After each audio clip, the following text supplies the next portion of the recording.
The universe, in its youth, was not always a place of order. Before the stars found their fixed points and the planets spun in predictable dances, there was a war that tore through creation itself. It was a conflict not of mortals, but of gods, divine beings of immense power, locked in a struggle against an enemy unlike any they had ever encountered. The Devas, luminous and radiant, symbols of cosmic harmony, faced an adversary born from formlessness, an insidious darkness that gnawed at the fabric of reality. This was not a skirmish, it was a cosmic tide, rising and engulfing. The divine weapons, forged in the heart of nebulae and imbued with the essence of pure light, seemed to falter. Their chants, once potent enough to weave galaxies, became whispers against a roar of shadows. You've heard of gods who always win, who embody ultimate victory, but this was different. This was a time when the heavens trembled not just with battle, but with genuine fear and the bitter taste of defeat. The very foundations of their power, their celestial authority, began to crumble. They were losing. Not just a battle, but the war for existence itself. Their realms grew dim, their light receded, and the chaotic forces of the demonic realm, the Asuras, pressed in closer, threatening to extinguish the divine spark forever. The scale of their despair was immeasurable, a silence of dread echoing through cosmic halls that once resonated with joy. This abject, terrifying defeat of the gods would soon birth something unimaginable, a force far more potent than any male deity. And real quick, make sure to subscribe and hit the notification bell for more videos. Now let's get started. From the nadir of divine despair, where hope itself had withered, a new power began to coalesce. It was not born of creation's light or a god's calm decree, but from the raw, unbridled fury of the defeated gods. Imagine the shame, the terror, the desperation of losing everything you stand for. Their collective anguish, their concentrated fury, their very indignation at the encroaching darkness began to swirl. This was an energy unlike any previously known, a primal force. From the forehead of the supreme male deities, a pulsating light began to emerge, a dark, incandescent ember. It grew, pulsating with the suppressed rage of 1,000 suns, but carrying the hue of the deepest night. This was not a being created through gentle meditation or divine union. This was an explosion of wrath, a tangible manifestation of cosmic anger, and it erupted into being with a sound that cracked through the silence of universal dread. She was born fully formed, radiating an obsidian glow, her eyes blazing with the collective indignation of the gods. Her skin, dark as the void between stars, seemed to absorb all light, yet her presence was blinding. This was Mahakali, the great black one, pure Krodha wrath made flesh. She was the antithesis of the softness and structure the gods usually represented. Her very existence challenged the notion that creation always sprang from serenity. And yet this terrifying birth was the only hope for the gods. But how would this terrifying force, born of such violent emotion, engage with the chaos of the battlefield? When Mahakali burst forth, she did not hesitate. There was no moment of contemplation, no strategic assessment. She plunged directly into the heart of the demonic horde, a whirlwind of furious energy. Her movements were not those of a warrior trained in polite combat. They were a wild, untamed dance of annihilation. Her long, disheveled hair lashed around her like a storm, each strand imbued with destructive power. The battlefield, already a hellscape of shattered divine weapons and dismembered Asuras, became her stage. She moved with an unimaginable ferocity, cutting down demons as if they were stalks of grain. Their roars turned to whimpers, their chaos into disarray. The other gods, watching from the periphery, were stunned into silence. This was not their kind of warfare. This was absolute, untamed destruction, a force that reveled in the very chaos it sought to subdue. Blood flowed like rivers, forming pools that reflected her dark, terrifying image. Some say she drank the blood, not for sustenance, but to absorb the very essence of the evil she was eradicating. Others whisper that her dance was a cosmic rhythm, bringing order not through harmony, but through the profound silence of absolute cessation. She did not fight for victory in the traditional sense, she fought to cleanse. The very ground beneath her feet became soaked, crimson, and transformed, but this boundless destruction was not limited to the physical realm. It would soon engulf the entire cosmic order. As Kali's furious dance intensified, the boundaries between the battlefield and the wider cosmos began to blur. Her rage, initially directed at the demonic legions, stretched beyond their physical forms. The very air crackled with her power, the stars in the distant heavens seemed to dim or brighten in response to her every swing. It was as if her consciousness, born of cosmic despair, now encompassed and affected the entire universe. The war was no longer confined to a specific realm or plane. It was within every atom, every particle of existence. Planets trembled, galaxies swirled in response to her devastating movements. The divine spectators, who had first celebrated her terrifying efficacy, now watched with a growing unease. Her power was unchecked, her thirst for annihilation seemingly endless. What had been a desperate solution now threatened to consume everything, friend and foe alike. Her roar was the sound of creation unraveling and restitching itself simultaneously. The Asuras were not merely defeated.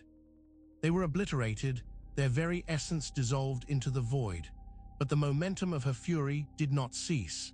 It continued to expand, threatening to dismantle the very divine order she had been invoked to save. A profound silence fell over the cosmos, not of peace, but of anticipation, as if reality itself held its breath. Who, among the remaining gods, could possibly stand in the path of this overwhelming, all-consuming force? The gods, having witnessed Kali's unchecked devastation, knew that something had to be done. Her rage, born of their despair, now threatened to sweep away creation itself. They watched in horror as she continued her dance of destruction, each step echoing with the demise of universes. Every attempt to calm her, every plea, every divine hymn, dissolved into the cosmic storm that emanated from her. No one dared to approach her for fear of being consumed by her fiery gaze. Then, from the silent awe of the watching deities, a figure stepped forward, not a warrior to fight her, nor a sage to sermonize. It was Shiva, the Mahadev, the destroyer and transformer, the one who embodies both annihilation and the stillness beyond it. He understood the nature of cosmic dissolution, for it was his domain. He did not seek to combat her, for how could one fight pure, unbridled universal energy? Instead, he chose a path of ultimate stillness, of profound surrender. Shiva, the greatest of the gods, did not raise a weapon. He lowered himself, laying down directly in her path, his body stretched out like a bridge across the cosmic void. He closed his eyes, a serene smile gracing his lips, his form a picture of absolute tranquility amidst the raging chaos. Her furious dance brought her closer, her foot poised to crush him. The cosmos held its breath, wondering if even Shiva could halt this force. But what truly transpired in that moment of contact, that ultimate, shocking touch? As Kali's foot descended, destined to crush the prostrate form of Shiva, something extraordinary occurred. Her very being, consumed by the frenzy of destruction, suddenly faltered. The tip of her foot grazed his chest, and in that instant, a shock rippled through her. It was not pain, but recognition, an awakening. She saw him there, her lord, her eternal consort, the one who paradoxically embodied the very dissolution she wielded. Immediately, her eyes widened in dawning horror, and her iconic tongue, which had been lolling out in ferocious ecstasy, now emerged even further. But this was not the tongue of bloodlust. It was a gesture of profound shame, of sudden, stark realization. The moment her foot touched Shiva, the realization of her action, of her absolute abandon, flooded her consciousness. The boundless rage that had propelled her for so long abruptly receded, replaced by an overwhelming wave of self-awareness and remorse. Her dance stopped. The universal trembling ceased. The cosmic storm around her calmed, leaving behind an eerie stillness. The battlefield, once drenched in blood and strewn with cosmic debris, now lay silent beneath her gaze. She was no longer just the embodiment of wrath. She was the embodiment of awakening, her tongue a symbol of recognition and regret. This profound cessation brought about a new understanding of her true nature, an understanding that intertwined her with the very essence of time itself. The moment Kali realized she had almost trampled Shiva, her furious dance ceased, but her power did not diminish. Instead, it transformed, solidified, becoming something far more fundamental than mere wrath. Her form, still dark and awe-inspiring, now embodied a deeper, more profound truth. She was not just the force that destroyed demons, she was Kala, time itself, the inexorable movement that brings all things into being and then dissolves them back into the void. Her blackness, once reflective of despair, now symbolized the ultimate, unmanifested reality from which all forms emerge and to which all forms return. The necklace of skulls she wears, once seen as gruesome trophies, became a profound symbol. Each skull representing a cycle of creation and destruction, a liberated ego, a completed journey through time. Her nakedness was not of indecency, but of absolute freedom, unbound by the illusions of Maya, the transient world. She is the ultimate consumer, the force that devours all, for time consumes everything. Empires rise and fall, stars ignite and fade, but Kali, as time, remains. Her wild, disheveled hair, once a symbol of rage, now represented the chaotic, unbound nature of time, flowing without beginning or end. She is the ultimate reality, beyond all attributes, the force that inevitably brings all things to an end, only to birth something new from the ashes. This profound symbolic transformation would forever mark her iconography. Kali's iconography is a tapestry woven with what seems, to the unprepared eye, to be madness. Yet each element is a profound philosophical statement. Her dark skin, often mistaken for evil, is the color of absolute reality, formless, boundless, absorbing all distinctions, just as the void contains everything and nothing. It is the color of dissolution, the state beyond all dualities, where light and dark merge. Her four arms, each holding a potent symbol, speak volumes. In one hand, a severed head, dripping blood, not a trophy of cruelty, but the ego cut away, the illusion of individual self shattered, a prerequisite for ultimate liberation. In another, a sword, sharp and precise, to cut through ignorance and attachment. Her other two hands offer boons, dispelling fear, granting illumination. This duality, destruction and liberation, is central to her nature. Her necklace of skulls represents the cycles of creation, sustenance, and dissolution, a garland of past lives, each skull a conquered illusion. Her girdle of severed hands signifies the cutting away of karma, the fruits of actions, freeing the devotee from the endless cycle of rebirth.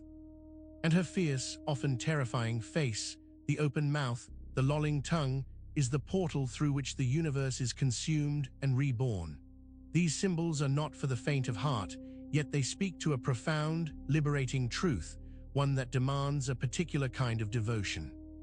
The path of Kali worship is not for the timid or those seeking comfortable truths.